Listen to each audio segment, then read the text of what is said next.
Good evening everyone. Welcome to Jain institute of commerce channel JIC hub of commerce में आपका बहुत बहुत स्वागत है। और आज हम आपके लिए इस चैनल पे लेके आए हैं एसपीसीसी के क्विक रिवीजन का वन शॉट वीडियो। बेसिकली हम जो वन शॉट वीडियो बना रहे हैं that is for CMA foundation inter and final and somewhere we are providing IMP for BCom students. But पहली बार हम ट्वेल्थ के लिए एक्सक्लूसिवली, जैसे उनकी बोर्ड एग्जाम आ रही है, एसपीसीसी नाम का जो आपका सब्जेक्ट है सेक्रेटरियल प्रैक्टिस, उसके जो की चैप्टर्स है, जो जैकपॉट चैप्टर्स है, वो चैप्टर कर लो आप। बहुत हो गया, आप अच्छा स्कोर आराम से 90 प्लस एसपीसीसी में ला सकते हो। मेरा टारगेट रहेगा आपके एसपीसीसी के सारे चैप्टर्स का मैं क्विक रिवीजन आपको करा के दूं। और उसी के लिए आज हम स्टार्ट करते हैं आपका चैप्टर नंबर 1 के साथ। मैं आपको मोस्ट आईएमपी क्वेश्चंस जो है वो भी मैं आपको इस वीडियो में बताता रहूंगा। उतने क्वेश्चन कर लीजिए, उसके बाहर का बोर्ड एग्जाम में मोस्ट प्रोबेबली कुछ नहीं आता है। ठीक है, चलिए let's start with chapter number 1। चलिए तो स्टार्ट करते हैं आपका chapter number 1 which is issue of shares. बहुत ही इंपॉर्टेंट चैप्टर आपके एग्जाम के लिए। 11 मार्क्स तो कंफर्म इस चैप्टर से पूछा जाएगा if we are talking about without option. और अगर मैं विथ ऑप्शन की बात करूं तो 15 मार्क का आपका ये चैप्टर है, अकेला चैप्टर 15 मार्क्स का विथ ऑप्शन। ठीक है। सो सबसे पहले हम यही चैप्टर ले रहे हैं, सो इसको क्विकली रिवाइज करते हैं कि है क्या इस चैप्टर के अंदर। तो सबसे पहले इंट्रोडक्शन की, एक पब्लिक कंपनी जो होती है वो पब्लिक से पैसे मांगती है शेयर इश्यू करके। और शेयर इश्यू कैसे करेगी? प्रोस्पेक्टस के थ्रू। प्रोस्पेक्टस क्या होता है? एक एडवर्टाइजमेंट डॉक्यूमेंट होता है जो आपको शेयर इश्यू करते वक्त, ठीक है, उसके साथ आपको अटैच करना पड़ता है।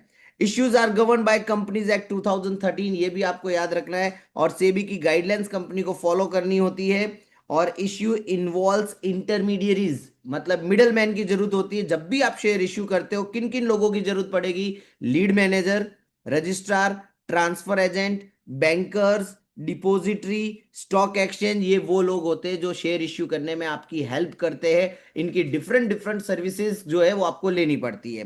प्रोसीजर्स को दो पार्ट में डिवाइड किया गया है, एक होती है एप्लीकेशन की प्रोसेस और दूसरी होती है आपके अलॉटमेंट की प्रोसेस। अगर आपने अकाउंट का चैप्टर नंबर 1 पार्ट 2 का शेयर कैपिटल पढ़ा है तो आपको ये पता होगा कि एप्लीकेशन होता है, अलॉटमेंट होता है, फिर first call and final call तक होता है। चलिए अब अपने थ्योरेटिकल वे में ये इसको पढ़ रहे हैं, अकाउंट में आपने इसका प्रैक्टिकल देखा था। प्रोसीजर क्या है शेयर एप्लीकेशन की? आईएमपी क्वेश्चन, ये आपका पहला आईएमपी क्वेश्चन है इस बार की एग्जाम के लिए कि शेयर एप्लीकेशन की प्रोसीजर समझाइए। तो सबसे पहले तो आपको हेड पॉइंट खास ध्यान रखना है कि भाई शेयर एप्लीकेशन की प्रोसेस में सबसे पहला काम आपको जो करना है वो बैंक अकाउंट ओपन करना है। बैंक अकाउंट ओपन करने के बाद कंपनी के पास एप्लीकेशंस आएगी, फिर आपको उन एप्लीकेशंस को क्लासिफाई करना है। ठीक है, तीन चीजें आपको याद रखनी है कि बैंक अकाउंट ओपन करेंगे, एप्लीकेशंस रिसीव करेंगे एंड एप्लीकेशंस को कैटेगराइज कर देंगे, क्लासिफाई कर देंगे। अब बैंक अकाउंट में आपको क्या क्या की पॉइंट याद रखने हैं, फिर उसके हिसाब से आप अपनी थ्योरी बना के लिख सकते हो। कंपनी को एक सेपरेट बैंक अकाउंट पास करना पड़ेगा। ठीक है, सेपरेट बैंक अकाउंट पास करने का मतलब सेपरेट बैंक अकाउंट आपको रेडी करना पड़ेगा, आपको ओपन करवाना पड़ेगा। आपका नॉर्मल कंपनी का बैंक अकाउंट नहीं चलेगा। उसके लिए आपको बोर्ड का रिजोल्यूशन लगेगा, मतलब बोर्ड ऑफ डायरेक्टर्स बैठ के नक्की करेंगे। एप्लीकेशन मनी जो भी होगी वो इसी बैंक अकाउंट में जमा की जाएगी। और उसमें जो पैसा जमा होगा वो सिर्फ एंड सिर्फ अलॉटमेंट के लिए होगा, या फिर जिन लोगों के शेयर्स आपने रिजेक्ट कर दिए होंगे उनको पैसा रिफंड करने के लिए होगा।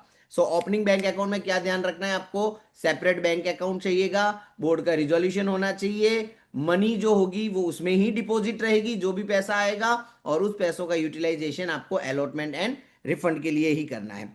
अब जैसे ही एप्लीकेशन आ जाती है तो एप्लीकेशन जो होती है वो असबा प्रोसेस के थ्रू आती है। असबा का मतलब application supported by blocked amount. ठीक है, ये एक प्रोसेस होती है जिसके अंदर सारे एप्लीकेशन का पैसा कंपनी के पास आता है। मिनिमम सब्सक्रिप्शन का टाइम पीरियड रखा जाता है 3 to 5 days। And you know very well minimum subscription के परसेंटेज कितने कंपनीज एक्ट में? 90%। एप्लीकेशन में क्या क्या होना चाहिए? ठीक है, इन्वेस्टर का नाम, एड्रेस, उसका pan card number, number of shares कितने उसने अप्लाई किए हैं, डीमेट अकाउंट की डिटेल्स होगी और उसके बैंक की डिटेल्स होगी। तो एप्लीकेशन मिलने के बाद कौन सी प्रोसेस होगी? ASBA process. Minimum subscription 90%, time period 3 to 5 days। Application में क्या क्या होगा? नाम, address, number of shares, demat account and bank detail. अब जैसे ही एप्लीकेशन आ जाती है उसको क्लासिफाई करना है। क्लासिफाई कैसे करेंगे? Valid applications and invalid applications को हम अलग अलग कर देंगे। और फिर उसके बाद हम हमारी एप्लीकेशंस को क्लासिफाई करेंगे कैटेगरीज में। कौन कौन सी कैटेगरी में? तो पहला आता है क्वालिफाइड इंस्टीट्यूशनल बायर, जिसको क्यूआईबी कहा जाता है, नॉन इंस्टीट्यूशनल इन्वेस्टर्स को, एंड रिटेल इन्वेस्टर्स को। और इसके अंदर आपको एक जो खास चीज याद रखनी है, दैट इज 10% शेयर जो है वो आपको रिटेल इन्वेस्टर के लिए साइड में रखने होंगे। ठीक है, ये तीन नाम के अलावा एक और नाम हम इसमें ऐड कर सकते हैं, जो कि कंपनी के एम्प्लॉय होते हैं, वो भी शेयर्स में, ठीक है, अप्लाई कर सकते हैं। सो बेसिकली हम तीन कैटेगरी की जगह इसको चार कैटेगरी में डिवाइड कर देते हैं। Number one, QIB. क्यूआईबी का मतलब क्वालिफाइड इंस्टीट्यूशनल बायर। फिर नॉन इंस्टीट्यूशनल बायर, आपके कंपनी के एम्प्लॉयज एंड रिटेल इन्वेस्टर। और उसमें जो खास चीज हमको ध्यान रखनी है, 10% किसके लिए रिजर्व रखना है हमको? रिटेल इन्वेस्टर के लिए। ये ध्यान रखना है, आपको एमसीक्यू में भी पूछा जा सकता है। ठीक है, और कौन सी चीज आपको एमसीक्यू में पूछी जा सकती है कि भाई एप्लीकेशन की प्रोसेस, एप्लीकेशन जो होगा वो कौन सी प्रोसेस से होगा? कि भाई अस्बा के प्रोसेस से होगा। जब एप्लीकेशन आएगी तो सेपरेट बैंक अकाउंट ओपन करना पड़ेगा। ये भी आपके एमसीक्यू में हो सकता है। चलिए आगे बढ़ते हैं। प्रोसीजर ऑफ शेयर अलॉटमेंट इतना इंपॉर्टेंट नहीं है, बट फिर भी मैं आपको क्विकली एक बार समझा देता हूं, एक बार गो थ्रू करना ज्यादा बेटर है। शेयर अलॉटमेंट का मतलब क्या कि हम हमारे शेयर्स किसको देंगे? जिन्होंने एप्लीकेशन दी है, अब हम नक्की करेंगे उनको कितने कितने शेयर्स हमको अलॉट करने हैं। जो अमाउंट ट्रांसफर होगी एप्लीकेशन से अकाउंट टू शेयर कैपिटल में। ठीक है, प्रोसीजर क्या है शेयर अलॉटमेंट की? तो सबसे पहले ब्लॉकिंग एप्लीकेशन मनी अंडर असबा, जो अभी हमने देखा था कि जो भी पैसा होगा वो असबा प्रोसेस के थ्रू पूरा ब्लॉक हो जाएगा। ठीक है, scrutiny of application by syndicate members, जो भी मेंबर्स होंगे वो सारे एप्लीकेशंस को क्या करेंगे? स्क्रूटिनाइज करेंगे, एग्जामिन करेंगे कि सब कुछ प्रॉपर है कि नहीं। उसके बाद वो एक अलॉटमेंट की लिस्ट तैयार करेंगे, और लिस्ट को कौन अप्रूव करेगा? Board of director. और शेयर्स हम अलॉट करेंगे एज पर दी प्रोस्पेक्टस, जो भी हमारे नॉर्म्स रहेंगे, टर्म्स एंड कंडीशंस रहेगी। ठीक है, ओवर सब्सक्रिप्शन हुआ है तो क्या करना है, उसके अकॉर्डिंगली हम शेयर्स क्या करेंगे? अपने एप्लीकेंट्स को अलॉट कर देंगे। जो भी शेयर्स होंगे वो उनके डीमेट अकाउंट में हम क्रेडिट कर देंगे। डीमेट अकाउंट मतलब डीमटेरियलाइज अकाउंट, जो डीमटेरियलाइज शेयर्स होते हैं उसके लिए। और उसके बाद आपके जो शेयर्स है वो स्टॉक एक्सचेंज में क्या हो जाएंगे? लिस्टेड हो जाएंगे। चलिए, लीगल रिस्ट्रिक्शंस क्या है एंड प्रोविजंस क्या है शेयर अलॉटमेंट के? प्रोस्पेक्टस तो भाई कंपलसरी है, वो तो आपको देना ही पड़ेगा। Minimum, that is not 10%, 90% subscription होना जरूरी है। असबा की प्रोसेस जरूरी है। अलॉटमेंट एंड लिस्टिंग आपको 15 दिन के अंदर कंप्लीट करनी है। डीमेट अकाउंट होना जरूरी है वहां पे। 90% subscription required for non under writer issues, जिसमें अंडर राइटिंग नहीं होता है उसमें 90% होना चाहिए। सो ये दोनों पॉइंट जो है वो इंटर रिलेटेड है।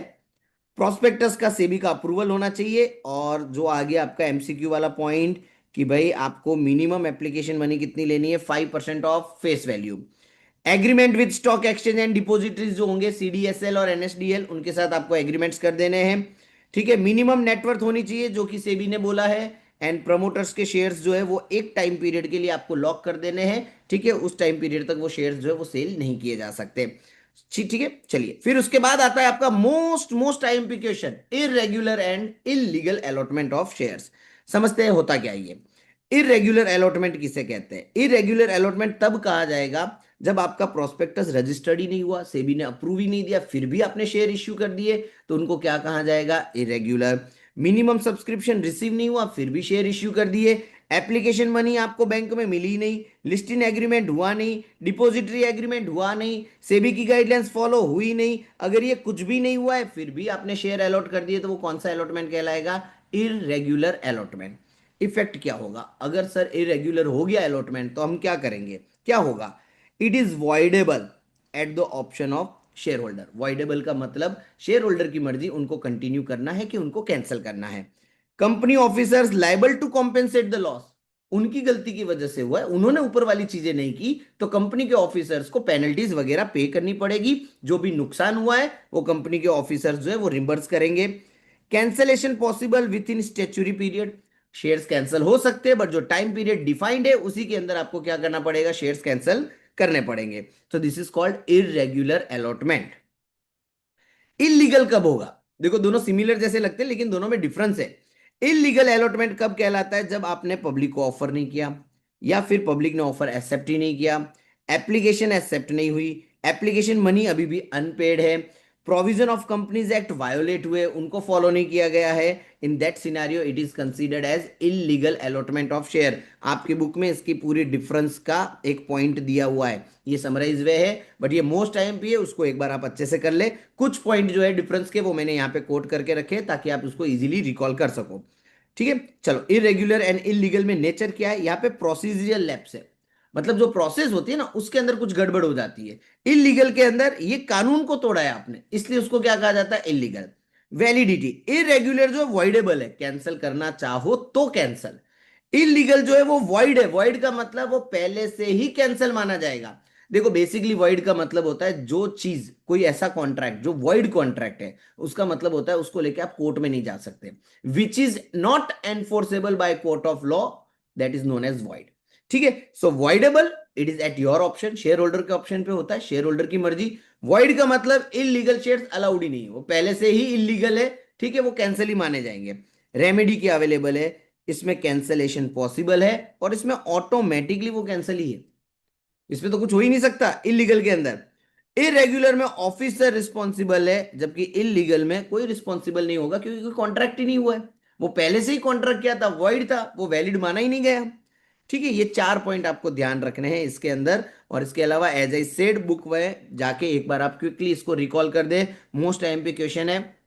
देखो इसमें दो तरीके की सिचुएशन हो सकती है, या तो आपको पूछेंगे कि भाई what do you mean by irregular allotment and explain या state the effect of irregular. Second question हो सकता है what do you mean by illegal allotment, और उसी के साथ होगा कि इफेक्ट ऑफ इरेग्युलर अलॉटमेंट, या फिर आपको पूछेंगे डिफरेंस। कंफर्म इसमें से एक क्वेश्चन आपके एग्जाम में आने वाला है 4 मार्क के अंदर, सेक्शन ई में। चलिए, रेन्यूशिएशन ऑफ शेयर्स का मतलब क्या होता है, तो पहले समझिए कि कंपनी जो होती है ना वो राइट शेयर इश्यू करती है। राइट शेयर क्या होता है कि भाई मैं किसी कंपनी का, फॉर एग्जांपल रिलायंस कंपनी का मैं शेयर होल्डर हूं, मैंने उस कंपनी के 1,000 शेयर खरीदे हुए हैं, तो मुझे क्या कहा जाएगा, कंपनी का एग्जिस्टिंग शेयर होल्डर।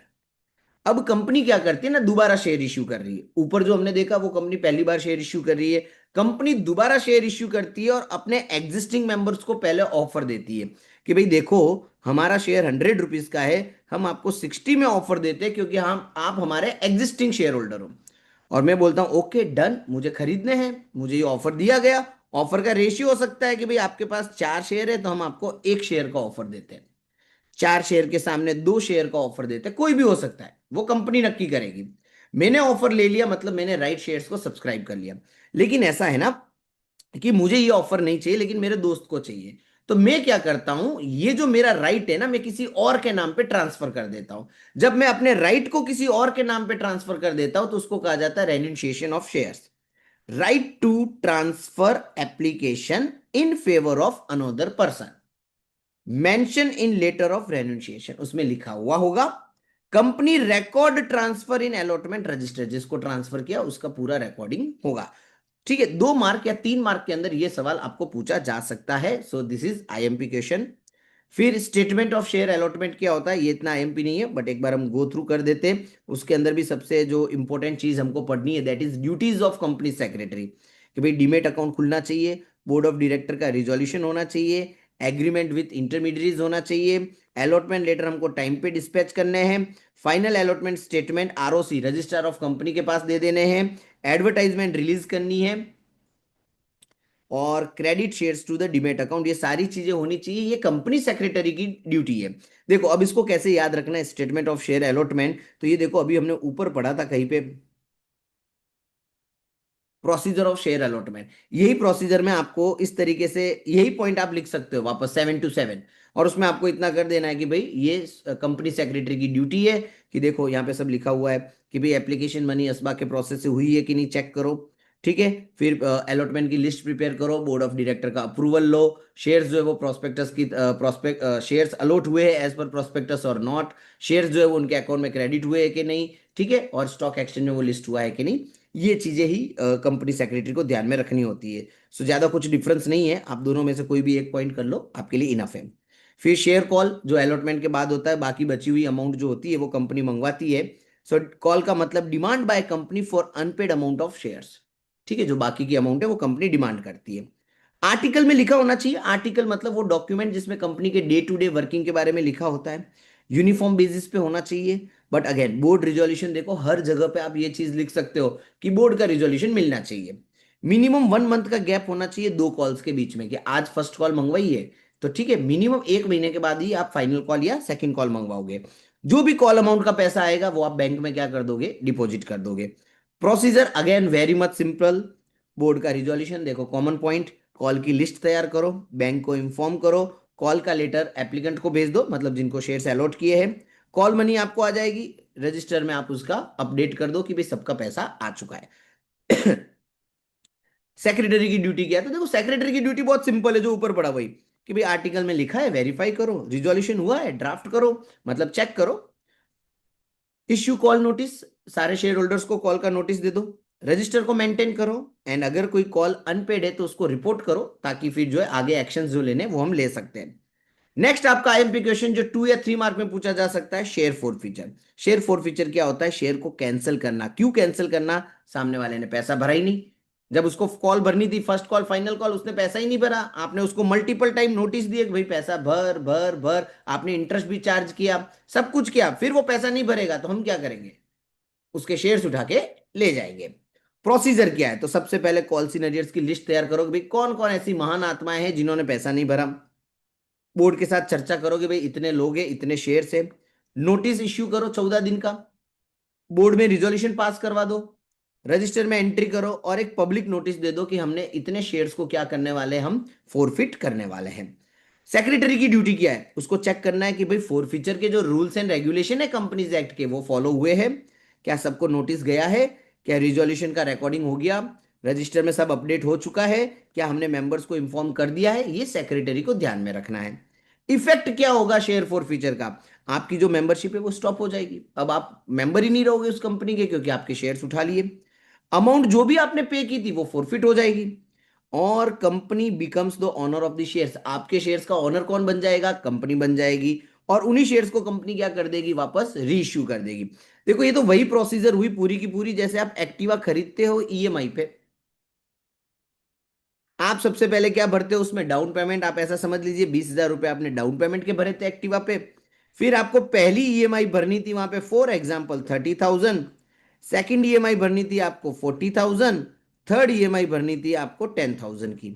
आपने डाउन पेमेंट भरा, आपने फर्स्ट कॉल भरी, या फिर हम ऐसा बोल सकते हैं फर्स्ट कॉल मतलब फर्स्ट ईएमआई मतलब एप्लीकेशन, शेयर की लैंग्वेज में इसको हम कहेंगे अलॉटमेंट, सॉरी डाउन पेमेंट जो है उसको बोल देते हैं अपने एप्लीकेशन। फर्स्ट ईएमआई को हम यहाँ पे क्या बोल देते हैं, अलॉटमेंट, इसको बोल देंगे हम फर्स्ट कॉल, और इसको बोल देते हैं हम फाइनल कॉल शेयर की लैंग्वेज में।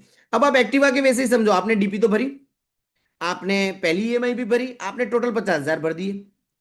अब जब कंपनी ने सेकंड कॉल मांगी तो आपने थोड़े नखरे किए, फिर आपने ये भी भर दिया, ऐसा मान लेते हैं, तो आपने टोटल कंपनी को 90,000 तो दे दिए। अब आपने तीसरी ईएमआई नहीं भरी, डिफॉल्ट कर गए, नोटिस आया, ये आया, पर आपने जवाब ही नहीं दिया, 10,000 रुपए आपने भरे नहीं। कंपनी क्या करेगी, आपकी एक्टिवा उठा के ले जाएगी, फिर उसी एक्टिवा को मार्केट में क्या कर देगी, कंपनी रीसेल कर देगी, और आपने जो 90,000 भरे वो आपको वापस मिलने वाले नहीं है। तो देखो इफेक्ट में भी वही लिखा था, मेंबरशिप सीज हो जाएगी, मतलब एक्टिवा जब्त हो जाएगी, जो पैसा भरा है आपने एक्टिवा पे वो फोरफिट हो जाएगा, 90,000 गए आपके। अब आप एक्टिवा के ओनर नहीं रहोगे, कंपनी बन जाएगी ओनर, और आपकी एक्टिवा को मार्केट में हम रीसेल कर सकते हैं। क्लियर। चलिए फिर आते हैं हम सरेंडर ऑफ शेयर्स में, कि भाई शेयर्स को सरेंडर करना पड़ता है, कैसे करते हैं, तो it is a voluntary return of shares to the company, allowed only if article permit. ठीक है, आपकी इच्छा होगी शेयर्स को वापस देने की, तो आप शेयर्स जो है सरेंडर कर देते हो कंपनी को। ये तभी हो सकता है जब आर्टिकल ऑफ एसोसिएशन में लिखा होगा। कब ऐसा होता है, जब कोई इश्यू आ गया हो बाई मिस्टेक, शेयर्स डुप्लीकेट हो गए हो, और आपका ट्रांसफर जो है वो वाइड हो गया हो, इन दैट सिनेरियो आप अपने शेयर्स को क्या कर सकते हो, सरेंडर कर सकते हो। ठीक है, उसी के जैसा एक और टॉपिक है लियन ऑन शेयर्स। देखो 3 topic back to back IMP आपके, एक फोर फीचर वाला आ गया, एक सरेंडर ऑफ शेयर्स आ गया, एक लियन ऑन शेयर्स आ गया। Companies right to retain shares for unpaid dues. ठीक है, आपने पैसा भरा नहीं है टाइम पे, तो कंपनी के पास राइट है कि आपके शेयर्स को वो क्या कर सकती है, रिटेन कर सकती है। ठीक है, आप फिर उसको किसी को ट्रांसफर नहीं कर सकते, आपको डिविडेंड का पैसा भी नहीं मिलेगा, और अगर कंपनी ने बोनस शेयर इश्यू किए तो भी आपको बोनस शेयर्स नहीं मिलेंगे, क्योंकि आपने पैसा नहीं भरा था, इसलिए कंपनी ने आपके शेयर्स को रिटेन करके रखा हुआ है। शेयर डिविडेंड क्या होता है? शेयर डिविडेंड, अगर आपके पास इक्विटी शेयर्स है तो कंपनी अपने प्रॉफिट में से आपको कुछ प्रॉफिट देगी जिसे हम डिविडेंड कहते हैं। वो डिविडेंड आपको एजीएम में डिक्लेयर करना पड़ेगा, एनुअल जनरल मीटिंग में। दो तरीके के डिविडेंड होते हैं, इंटरिम और फाइनल डिविडेंड। इंटरिम डिविडेंड वो डिविडेंड होता है जो आप ड्यूरिंग द ईयर इश्यू करते हो। बहुत ज्यादा प्रॉफिट हो गया, फॉर एग्जाम्पल 1 अप्रैल को साल शुरू हुआ था और 10 अक्टूबर को कंपनी को बहुत जबरदस्त प्रॉफिट हुआ, तो कंपनी ने सोचा कि अपने शेयर होल्डर में ये प्रॉफिट बांट दिया जाए और उन्होंने तात्कालिक डिविडेंड डिक्लेयर किया उसी टाइम पे।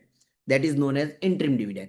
फाइनल डिविडेंड जब आपका साल खत्म होता है 31 मार्च को, उसके बाद जब आप अपने फाइनल अकाउंट्स प्रिपेयर करते हो, अपना प्रॉफिट वगैरह फाइंड आउट करते हो और उसके बाद कंपनी डिविडेंड डिक्लेयर करती है, दैट इज फाइनल डिविडेंड।